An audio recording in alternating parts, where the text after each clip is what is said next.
ভারতের স্বাধীনতা সংগ্রামে 100 সশস্ত্র বিদ্রোহের ইতিহাস।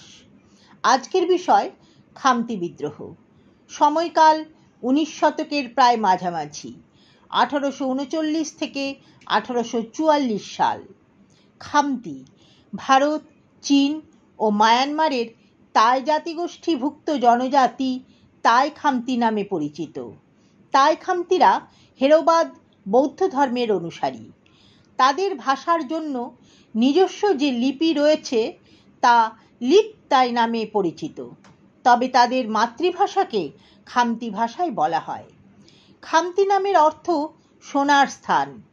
এই সম্প্রদায়ের মানুষেরা পরম্পরাগতভাবে শান্তিপ্রিয় এবং কৃষিজীবী। ভারতে ইংরেজ গভর্নর জেনারেল লর্ড বেন্টিংকের শাসনকালের শেষ দিকেই তাই খামতিরা উত্তরোত্তর ব্রিটিশ শাসকদের হুমকিমূলক কর্মকাণ্ড, বিশেষত যথেচ্ছ কর আরোপ পদ্ধতিতে অসন্তোষ প্রকাশ করে।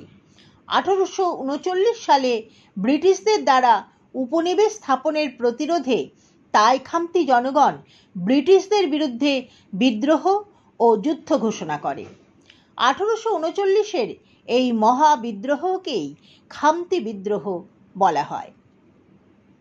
বলা হয়ে থাকে যে 1839-এর জানুয়ারি মাসে ইংরেজরা জানতে পারে যে খামটিশ, সিংফুস, মুটকস, মিশিমিশ এবং খামিয়াংরা ব্রিটিশদের প্রতিরোধ করার জন্য একত্রিত হচ্ছে।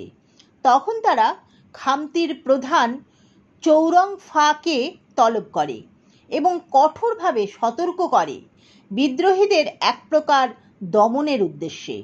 কিন্তু চৌরংফা গোহাইন, তাও গোহাইন, কাপ্তান গোহাইন এবং চৌরাজা গোহাইনের নেতৃত্বে 500 খামতি যোদ্ধা সাদিয়া পোস্টে ব্রিটিশদের আক্রমণ করে। এই সংঘর্ষে খামতিরা British agent colonel Adam White সহ প্রায় 80 জনকে হত্যা করে। এই হত্যার ফল হয় মারাত্মক। ইংরেজরা নিষ্ঠুরভাবে শস্য ভাণ্ডার ধ্বংস করে গ্রামের পর গ্রাম পুড়িয়ে আশেপাশের এলাকায় খামতি উপজাতিদের খোঁজ চালায়। এই নির্বিচার হত্যাকাণ্ডে অনেক গৃহপালিত পশুও মারা যায়। অবশেষে পিছু হটে খামতি যোদ্ধারা নিরাপত্তার জন্য মিশমি পাহাড় ও সিংফুস গ্রামে আশ্রয় নেয়। খামতি প্রতিরোধ 1844 সাল পর্যন্ত চলে, যার পরে ব্রিটিশরা এই অঞ্চলের উপর নিয়ন্ত্রণ প্রতিষ্ঠা করে। 1839 সালে ব্রিটিশ বাহিনীর বিরুদ্ধে খামতি উপজাতির প্রতিরোধ ভারতীয় উপমহাদেশের পূর্ব সীমান্তে অন্যতম সাহসী প্রচেষ্টা হিসাবে স্বীকৃত।